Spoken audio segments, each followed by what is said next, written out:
What's up, everybody? Danny Perdeck here, Millionaire Voices. We have an amazing guest today that's my friend from Florida State University, Mr. Chris Ceebz, CEO of DNC Media here. And we're talking about running his high-performance company. I was really intrigued by his story, so I wanted to bring him in and talk with him and have him give us some nuggets that he's learned over the years. So, welcome. Thank you, brother. It's great to be here.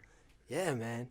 I feel like we've had this opportunity, that we should have had this conversation about catching up, about where we're at, but it's a perfect time now. Yeah, I mean, since we left college, I don't know how many years ago now, 8, 10, something like that, kind of two different paths, but at the end of the day, both kind of the same path, So it's good to be able to reconnect in terms of business and content and just life in general, Yeah, no, I really appreciate having you here, Ceebz, because one thing me and you really relate on, besides going to Florida State, being brothers in a fraternity, it's that we became entrepreneurs. And that's really why this show was created, was for entrepreneurs, for people who are building companies, who really want to understand the mindset of someone who's found success taking this path.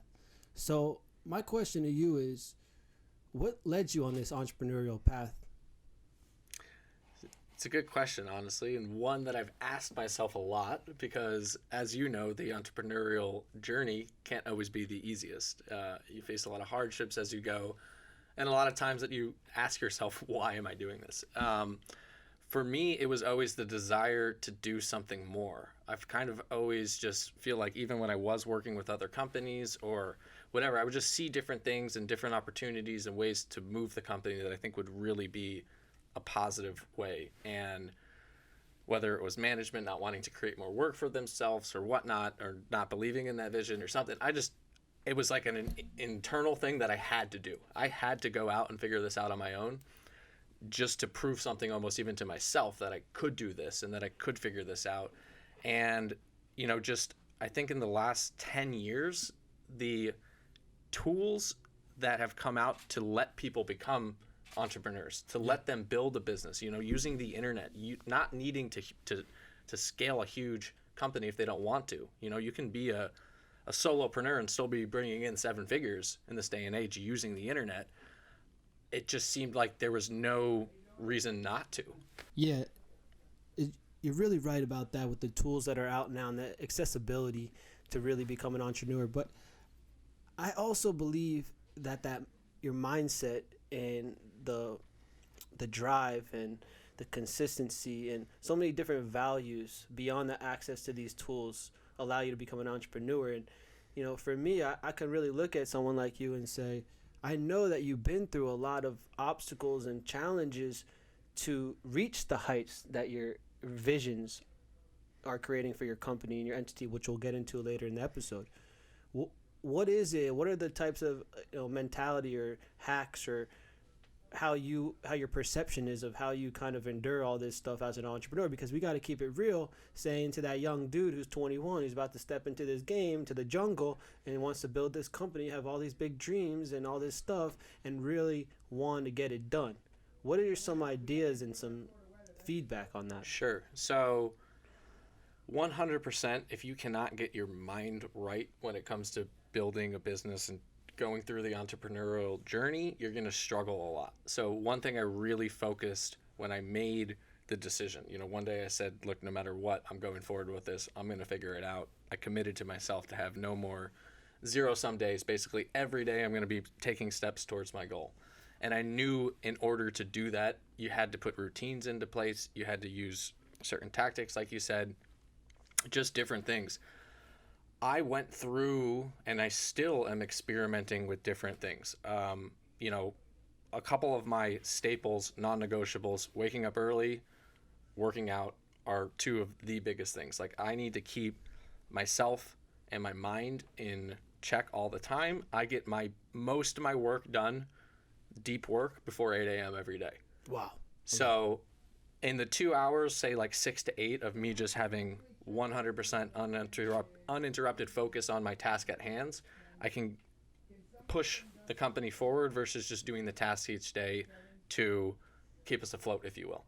That's really where I'm able to just think really deeply about what we need to do. Also, for me, working out, that's like I do mindfulness, I do meditation in the morning. It's part of my morning routine. But working out at the end of the day also lets me kind of recollect, reassess what went on that day. What do we need to do maybe this evening to set up for the next day? De-stress, just kind of like bring it all back together, because at one point in the beginning of this journey, I was trying to go 15, 16, 17 hours every single day. And you realize, for me at least, it wasn't sustainable. I know I need to get my 7-8 hours of sleep a night. I know I need to take, at least a day off to just kind of decompress and not be thinking about business nonstop. But all of that came about as a result of trial and errors. I've done everything. Intermittent fasting. I've tried working throughout the evenings and sleeping throughout the days. It's always a series of tests and iterations for me. I think about it like a marketer. That's all marketing is, right? Running tests, seeing what works, iterating on it, and adjusting to what works the best. That's such a good nugget, man. It really is. It's a life lesson right there. It says, hey, listen, your life is pretty much an experiment.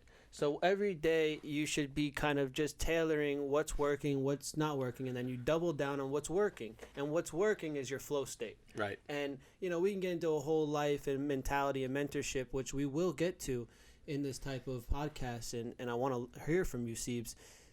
I think let's turn up the volume right now for the entrepreneur who wants to talk about your business that you own and that you run as the CEO. Mm-hmm. Let's talk about DNC Media. I want to know about the story, how you got there. Sure. And how you created that. But let's get right to the business.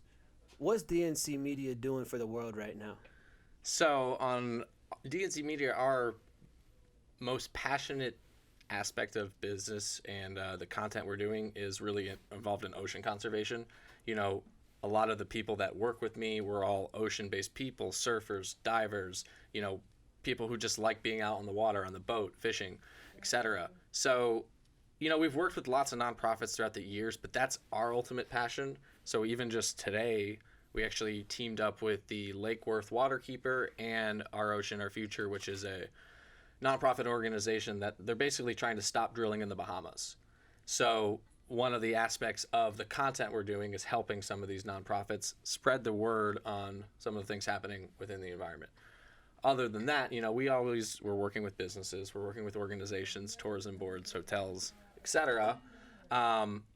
But that kind of work is super fulfilling for us too, because it's close to our heart. I'm born and raised in South Florida, born and raised at the beach basically every day. So, what's so inspiring about that is I asked you, what's DNC Media? I'm expecting to hear that you do drone footage, that you do this and that, and all the technicalities for companies, which is true. But you just told me about the vision, which is amazing from a CEO perspective of saying, hey, you do a lot more than just creating certain media and content for companies to create profitability for their brands. But you focus on it because of your bigger vision of preserving the oceans or creating types of advances in water. So here's how I look at DNC Media. DNC Media has been a great learning experience, a cash flow experience. It's allowed us to help a ton of people, a ton of companies, a ton of businesses, organizations, however, achieve success in their own world. We help them with their marketing, their content, etc. Obviously, we get paid to do that, which in turn pays the team and everything like that. But I see something just much, much bigger in terms of content and marketing. And part of working with these companies has been not only just truly learning digital infrastructure and how to run successful marketing campaigns and really the science behind it. Yeah. That now the number one people that struggle with raising money or getting money are nonprofits. And we've worked with a lot of them that just don't have the budgets to give us, that we know will, like, a couple grand budget to raise them $50,000, right? And it's every time we work with American Heart Association, we've broken their previous fundraising record, which is awesome. So I see the power with what we're doing in terms of other content, but then there's organizations that can't even get us the funds to do what we need to do to get them to the next level. So I'm trying to reverse engineer and figure out how we can just, I think there's a way to make a profitable business that saves the world and does really good stuff. It doesn't need to be, I make a profit and someone else suffers as a result of it. Well, that's very, very high level, interesting stuff for the world, especially as the next level of entrepreneurs, the millennial generation, really takes the next wave of learning what they learned the past decade and then taking it to the next level of how we're going to help this world. Now, I'm someone who has that mentality too. You know, my business partners that I've had growing into the business world have taught me, you know, a lot, as it's not just sunshine and roses, and you have to be that focused capitalistic mentality. But I've always come with the thought of serving first, everything follows.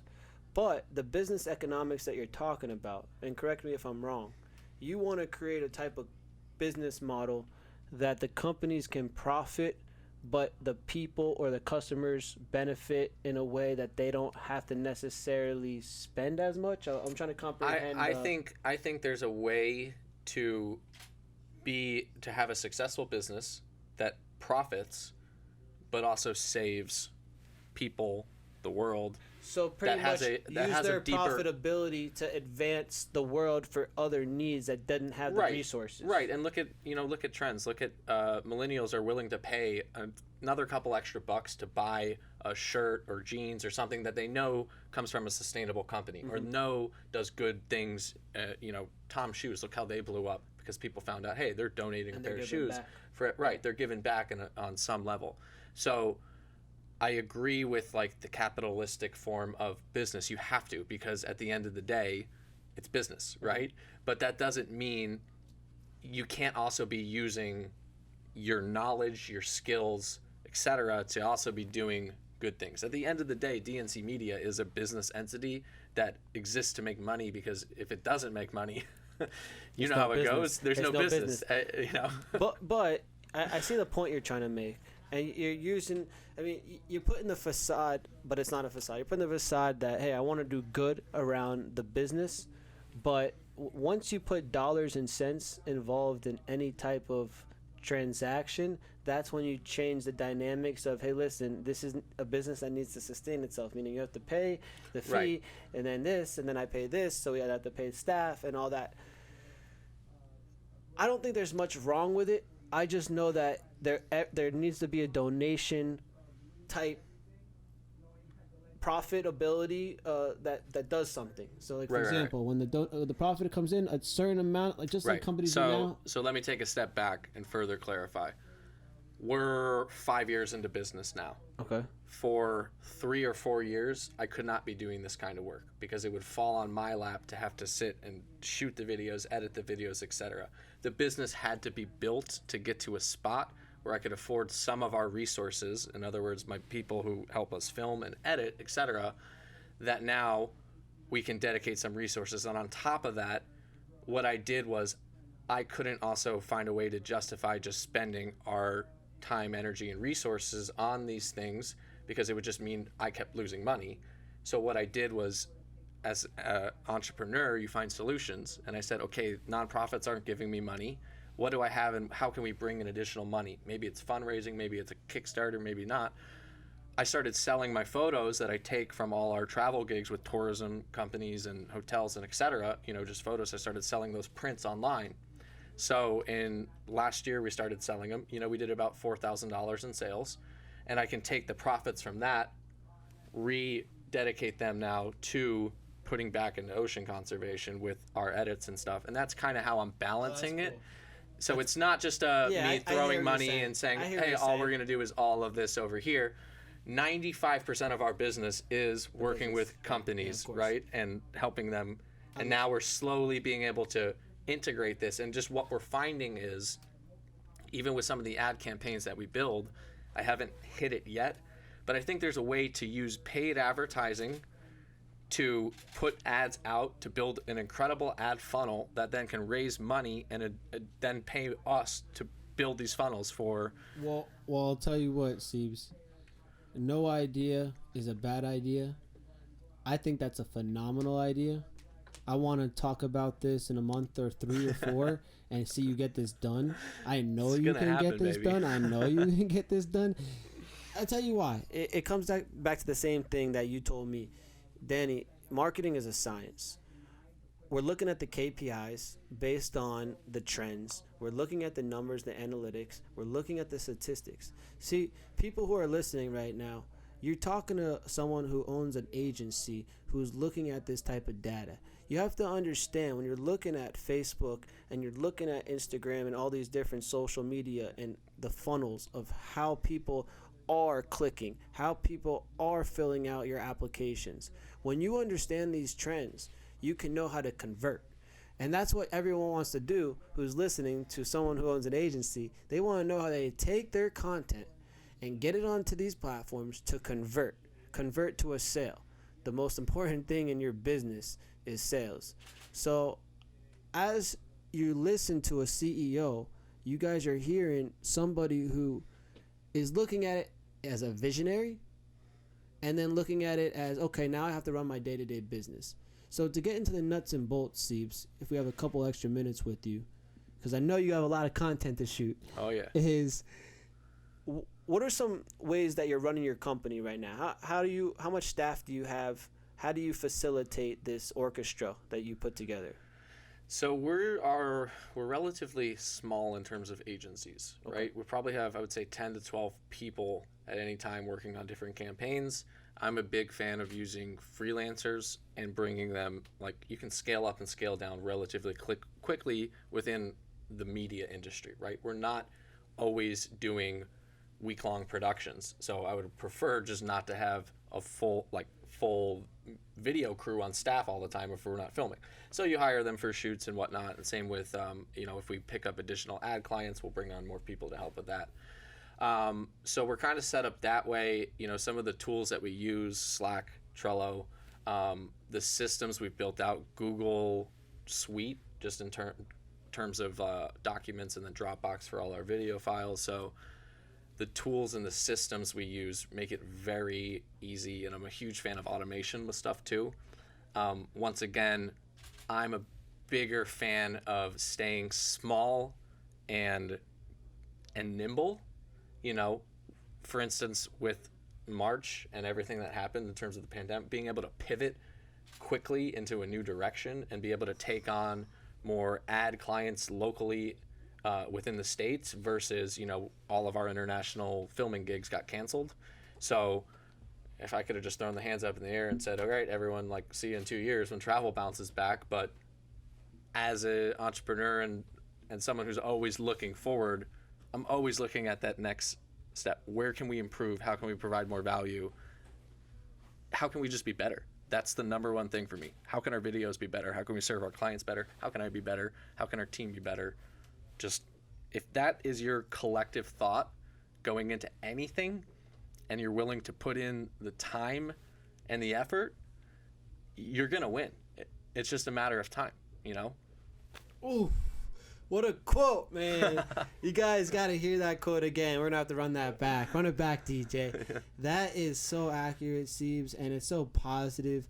It's showing people, listen, the one word he used that is the most valuable, one of the most valuable words in our lifetime is time.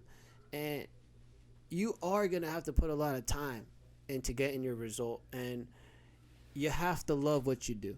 You love what you do. You put the time in. You listen to what Ceebz just said. I really believe what he said. You can win, and you can get to your goals. And you're talking to two entrepreneurs, or listening to, that have put in that time and are proud of it, because it's been a sacrifice of time for a vision. And that's what you have to commit to as an entrepreneur if you really want it. At the same time, you want that balanced life. You want to live a rich life. You want the personal life to be fulfilled, your relationships, your family, your career, but your hobbies.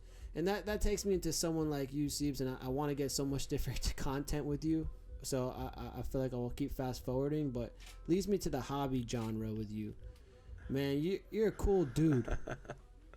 Only online, man. Only online. You have this IG facade that you're living the dream. You're traveling. You're doing water sports, man. Talk to us about like how you're living that rich life, like really fulfilled. What do you do, man? So for me, it's just been figuring out what fulfills me, what fuels me. Why am I doing what I'm doing? You know, you work so hard to get to a certain point, and then I kind of got to that point, and I said, okay, we're here. You know, what's next? You know, do we just push to the next milestone? Is it just the next number? Is it, you know, how to also achieve fulfillment? And at one point, I kind of hit the spot of like, okay, we can go 3 times as hard. We could probably bring in 5 times the cash, but that means eliminating everything else over here that truly fuels my soul and makes me enjoy what we're doing. Wow. So ultimately there was like a decision at some point to take on what we want to take on in terms of like good clients to work with, people we believe in, organizations we believe with, but also leaving that other aspect of my time personally, you know, just to be able to explore new areas, be able to focus on new ideas, be able to do things like this, you know, like if we were so in the trenches of just working on client projects, that won't happen. So go into quick detail with you. Give us some adventure that you do, man. That when you put all that work, you put all that grind, you put all that to the side, and you're living that your soul's on fire. What type of stuff are you doing? What do you do? So, all right. So this year has been a huge aspect of exploring Florida. Okay. Like I love to get out in nature, film. That's how the business was built. Me just doing what I love. And even now, I still just go out and film and spend 30, 40 hours editing a video. Sometimes only like 300 people will watch it, you know, it depends on how it gets out there. Amazing. And I don't care because it's just like, that's what fuels, that's my passion, right? Yeah. So this year, you know, we've gone to the springs in Central Florida where we're like diving with manatees and we're exploring just like the crystal clear water. I've gone to the Keys where we've gone paddleboarding with alligators, you know, like, and we've seen sharks and stuff down there. We've gone diving, fishing. Where else have we gotten into this year? And like so much. A lot of time on the boat. Just getting on the boat as much as we can. That looks cool. And the other thing that happens is I'm always shooting. Like I love to take photos, shoot video, etc. That's where the sweet Instagram comes out of. But then others see sweet content and they say, "Hey, I would love to get some sweet content. Can we take you fishing this weekend?" I'm like, "All right, let's do it." Oh, that's so cool. So it kind of works both ways where someone will be like, "Hey, we got an extra spot. Do you want to come film this?" And I'm like, "Hell yeah." And these adventures are pretty cool, huh? Dude, last December we were in this before. Last December we were in the Maldives. We had $10,000 villa a night. You know, we had 2 butlers for each of at each hotel room we went to. We did campaigns for Visit South Africa. We've been to France. We've been to Grenada, And cool Cabo. people. You're meeting really interesting. Incredible people. And like even now some of our clients are partnered with like Jimmy Buffett, so we're supposed to go out and film and fish with Jimmy Buffett for a day. Yeah. My other buddy started an incredible golf mat and he partners with Dusty Johnson, who just won the Masters. So like he's doing some stuff and we're trying to come in and help them with some of their marketing. It's just, when I started, I literally said to myself, I'm never going to build like a video company or be a videographer because where's that going to get me? It's not like unique enough. So many people know how to do it, etc. And then I realized, look, you don't need to be this like insane tech entrepreneur. You could literally start like a window cleaning company, a window washing company, which is the most basic thing possible, and scale that into a 7-figure company. If you just do it successfully, provide good customer service, find good employees, take care of them well. It doesn't need to be this next level. And I'll add a little realism to that to say you got to look at the numbers, know how many washes you're going to have to do to get to that 7-figure, and then get to that many washes. It's possible. Right. I mean, it's all, of course, if you start the next unicorn tech company, it's going to be a much bigger payoff. You might be the next GameStop. I think a lot of people have a limiting belief, and myself included. Limiting beliefs are something that probably wasn't until like 2 or 3 years ago that I really, really realized through mindset work how much it held me back. And let me ask you about that real quick. Sure. Let's talk about limiting beliefs. How do you shake it? How do you shake that limiting belief when you feel like it's so real? It is real. But what happens is for me, I started to recognize when I'm having those thoughts of almost fear.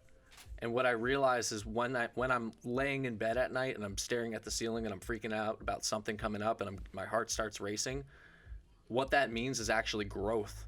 It doesn't mean we're going to mess up, or whatever else is going to happen. It's like you're going through a growth phase. You're moving through to the next level of like the higher version of yourself, which is stressing you out. So when you can shift it, it helps a lot. So you're pretty much saying you're taking an approach where you feel this anxiety, you feel the uncertainty, you're thinking something of the worst of whether it's entrepreneurial or it's personal, or you're thinking that something that's bothering you or hurting you. And it's a limiting belief. This always happens to me.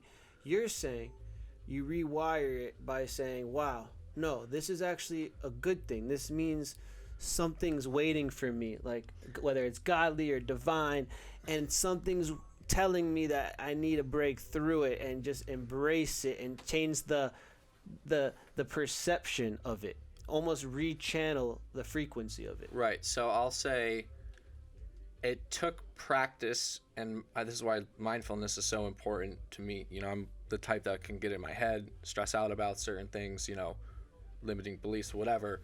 Once I started to recognize some of those thoughts, that's when I was able to shift it, like you said. So maybe it was me thinking I wasn't smart enough to do something.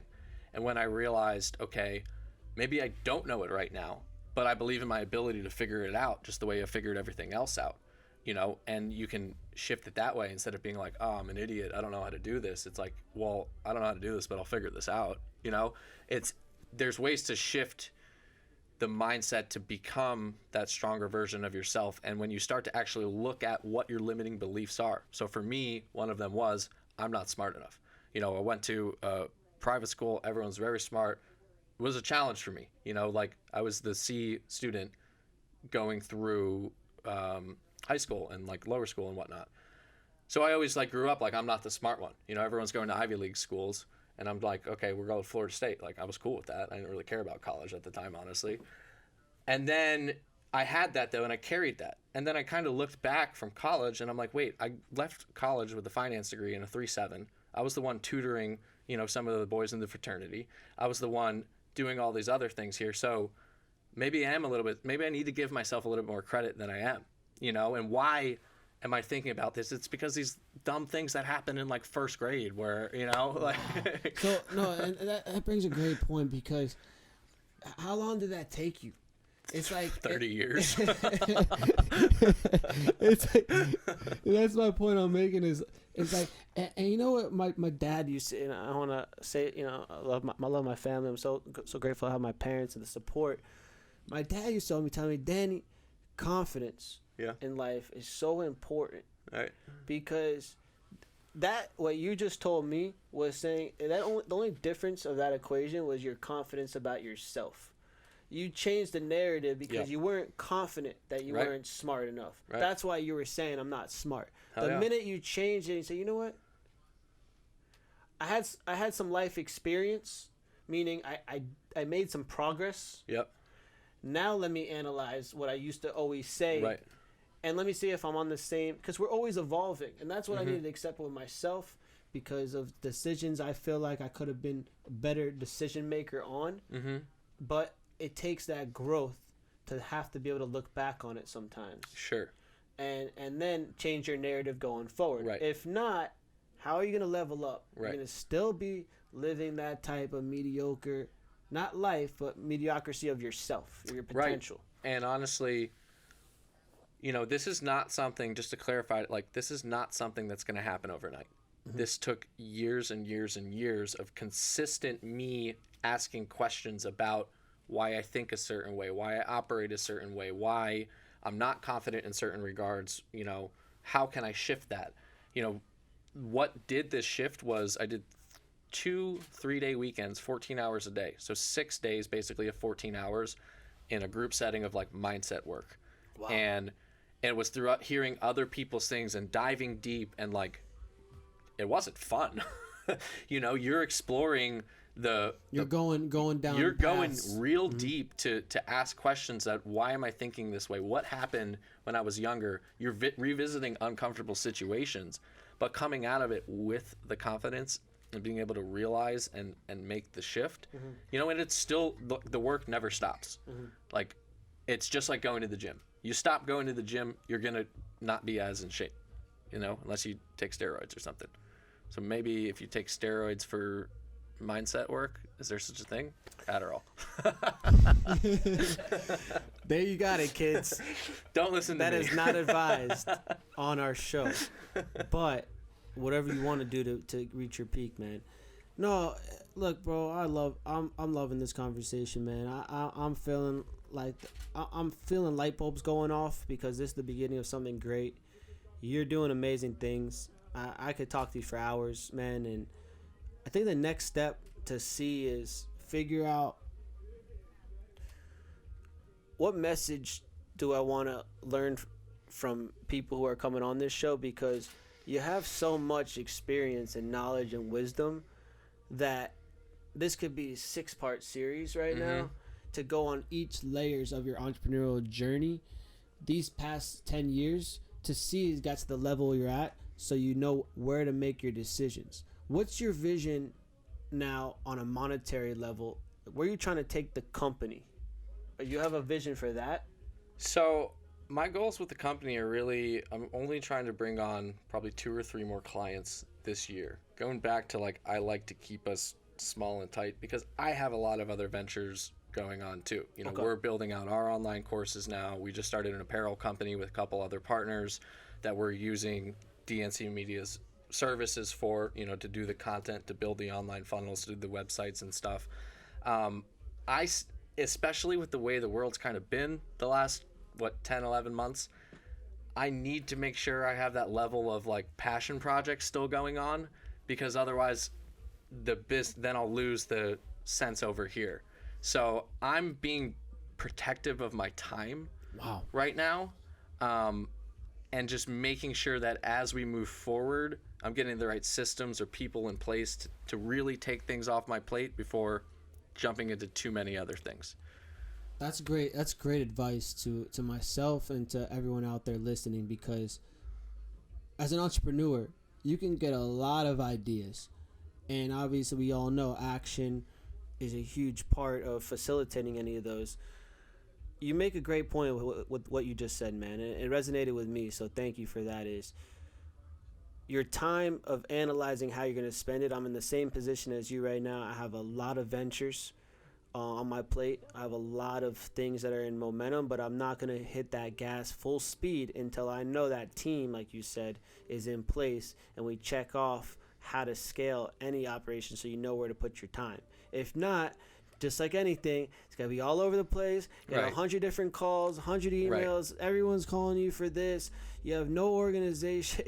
You want to run a company like that? Good luck. Right. I've gone down that route. Same. You Same. learn from your previous experiences where it's like, look, I'm just really not trying to jump into something new where I'm wearing 18 hats again and I have to do it all, where I'm trying to manage everything else. It's just, you think about things differently. And also now, you know, when I started DNC Media and I started filming, it was bootstrap. I had no money to do anything, you know, anything that went into, everything was going back in and more equipment, more this, more that, advertising, etc.